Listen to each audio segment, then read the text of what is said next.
رمضان تجلى وابتسما. Assalamu alaikum wa rahmatullahi wa barakatuh. Jeder von uns weiß, dass Spenden eine edle und viel belohnte Tat ist. Es gibt sogar ein eigenes Tor des Paradieses, welches Babu Sadaqah heißt, also das Tor der Spende. Durch dieses Tor werden die Leute ins Paradies eintreten, welche wahrhaftige Spender waren. Lass uns hier einmal die Vorzüge einer Spende fi sabilillah anhören, um wirklich noch einmal einen Boost zu bekommen und um uns alle gemeinsam zu motivieren.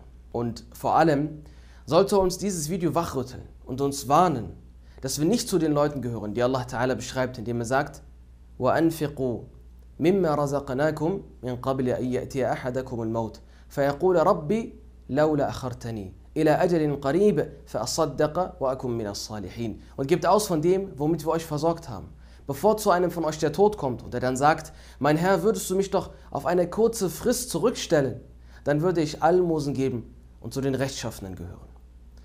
Möge Allah Ta'ala uns bewahren, dass wir unter diese Eier fallen. Deswegen, lasst uns gegenseitig motivieren, fi sabilillah zu spenden, denn sonst werden wir eines Tages ganz gewiss bitter bereuen. Kommen wir also zu den Vorzügen der Spende. Wisse, dass in der Spende ein gewaltiger Lohn liegt. Allah Ta'ala sagt: الَّذِينَ يُنْفِقُونَ أَمْوَالَهُمْ بِاللَّيْلِ وَالنَّهَارِ سِرًّا وَعَلَانِيَةً فَلَهُمْ أَجْرُهُمْ عِنْدَ رَبِّهِمْ وَلَا خَوْفٌ عَلَيْهِمْ وَلَا هُمْ يَحْزَنُونَ. Diejenigen, die ihren Besitz bei Nacht und Tag, heimlich oder öffentlich ausgeben, haben ihren Lohn bei ihrem Herrn. Und keine Furcht soll sie überkommen, noch werden sie traurig sein. So, und aus dieser Eier können wir viele Nutzen ziehen. Unter anderem, dass diese Menschen es sind, welche nachts und tagsüber spenden. Sie sind immer dabei, Gutes zu tun und Gutes weiterzugeben, egal ob Tag oder Nacht. Und vor allem werden hier zwei Möglichkeiten der Spende erwähnt. Nämlich, dass man einmal im Verborgenen spendet, sodass kein anderer etwas mitbekommt, und manchmal aber auch im Offenkundigen. Die Gelehrten zählen hierfür zum Beispiel als Weisheit auf, dass man dadurch andere motivieren kann, ebenfalls zu spenden. Und in diesem Vers verspricht Allah subhanahu wa ta'ala etwas ganz Besonderes für diejenigen, die diese Eigenschaften umsetzen. Und zwar sagt Allah Ta'ala, dass sie einen Lohn bei Allah Ta'ala haben.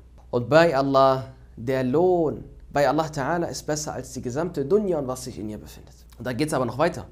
Denn diejenigen werden keine Angst haben und sie werden nicht traurig sein. Und Allah Ta'ala sagt: وَمَا أَنْفَقْتُم مِّن شَيْءٍ فَهُوَ يُخْلِفُهُ وَهُوَ خَيْرُ الرَّازِقِينَ. Und was immer ihr auch ausgebt, so wird er es euch ersetzen. Und er ist der Beste der Versorger. Dieser Vers ist so gewaltig, subhanallah. Denn das, was du fi sabilillah ausgibst, wird Allah Ta'ala dir ersetzen. Alleine dieser Vers reicht aus, um eine Motivation bis zum Himmel zu bekommen, um zu spenden. Wo ist dein Problem? Was befürchtest du? Allah Ta'ala sagt dir ganz deutlich im Koran, alles, was du ausgibst, egal was, jede Sache, Allah ist Ar-Razzaq, der Versorger, er wird es dir ersetzen. Und Abu Hurairah radiallahu anhu überlieferte über den Propheten sallallahu alaihi wasallam, dass er sagte, Allah Ta'ala sagte: O Sohn Adams, gib aus, so werde ich für dich ausgeben. Das ist ein Versprechen von Allah Ta'ala, unserem Schöpfer. O Sohn Adams, also du und ich, wenn einer von uns fi sabilillah ausgibt, dann wird Allah Ta'ala für uns ausgeben und uns versorgen. Und Allahs Versorgung ist die beste Versorgung. Der Prophet sallallahu alaihi wasallam sagte einmal zu Abu Dharr radiallahu anhu: Sie sind die Verlierer beim Herrn der Kaaba. Da wunderte sich Abu Dharr und fragte nach, wer sie sind.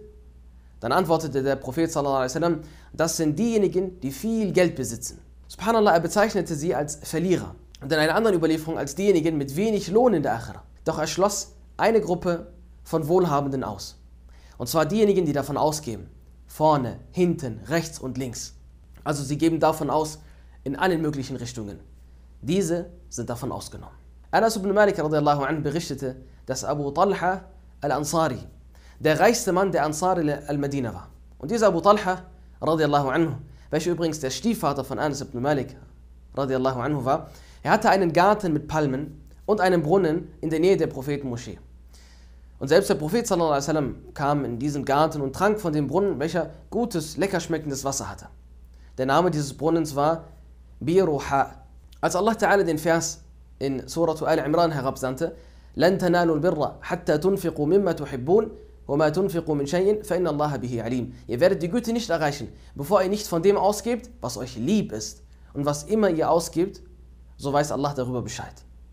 Darauf sagte er, Allah Ta'ala sagte in seinem Buch: ihr werdet die Güte nicht erreichen, bevor ihr nicht von dem ausgebt, was euch lieb ist, und meinen Besitz, den ich am meisten liebe, ist Biruha, dann gab er diesen Brunnen fi sabilillah, als Sadaqah lillah. Und der Prophet sallallahu alaihi wasallam sollte entscheiden, was mit diesem Brunnen passieren soll. Sieh mal, subhanallah, das waren die Sahaba. Sie haben nicht lange gezögert und noch 10-mal überlegt, sondern sie haben sofort in die Tat umgesetzt. Und unter anderem genau deswegen haben sie bei Allah Ta'ala so eine hohe Stellung. Und das haben die Sahaba vom Propheten sallallahu alaihi wasallam gelernt. Ibn al-Qayyim sagt hier wunderschöne Worte dazu. Er sagt sinngemäß, dass die Sadaqah und das Spenden das war, was dem Propheten sallallahu alaihi wasallam, was er am meisten liebte. Und seine Freude und Glückseligkeit über das, was er gab, war größer als die Freude einer Person, wenn sie etwas erhält. Er war der großzügigste aller Menschen im Guten. Seine rechte Hand war schneller im Guten als ein Sturm. Wenn eine bedürftige Person zu ihm kam, dann hatte diese Person sich selbst vorgezogen, teils durch sein eigenes Essen und teils durch seine eigene Kleidung. Und ebenso befahl der Prophet sallallahu alaihi wasallam die Sadaqah und motivierte und spornte die Sahaba dazu an, Radwanullahi alaihim, durch seine Worte, aber genauso durch seine Taten. Und deswegen war er die Person mit der weitesten Brust, mit dem besten Gemütszustand und dem glücklichsten Herzen. Denn wahrlich in der Sadaqah und dem Begehen des Guten liegt eine gewaltige Auswirkung auf die Weitung der Brust, also auf die Glückseligkeit, diese Seelenruhe und die Lebensfreude, die wir doch alle so suchen. Wenn jemand seinen Halal-Besitz spendet, dann wird Allah Ta'ala dies inshallah annehmen und diese Sadaqah vermehren, bis die Person am Tage der Auferstehung Berge voller Hasanat sieht durch diese eine Sadaqah. Und Mu'adh ibn Jabal radiallahu anhu überliefert über den Propheten sallallahu alaihi wasallam, dass er sagte, die Sadaqah löscht die Sünde, wie das Wasser das Feuer löscht.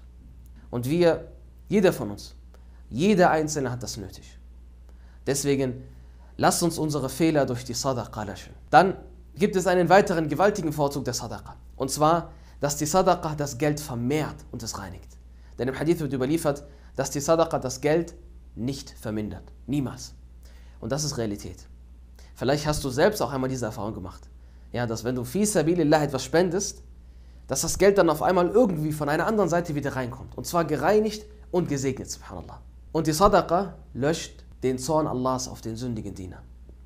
So überliefert Anas ibn Malik, radiallahu anh, dass der Gesandte Allah sallallahu alaihi wasallam sagte, wahrlich, die Sadaqah löscht den Zorn des Herrn und verhindert einen schlechten Tod.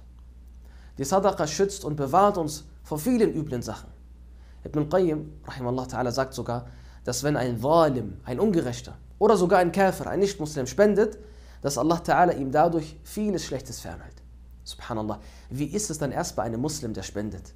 Und vor allem rate ich an dieser Stelle zur Sadaqatul Jariyah, die fortlaufende Spende. Denn diese Spende endet nicht mit dem Tod, sondern der Lohn läuft weiter und weiter und weiter. Möge Allah Ta'ala uns zu wahrhaftigen Spendern machen. So viel dazu. Bis zum nächsten Video, inshallah. Wassalamu alaikum wa rahmatullahi wa barakatuh.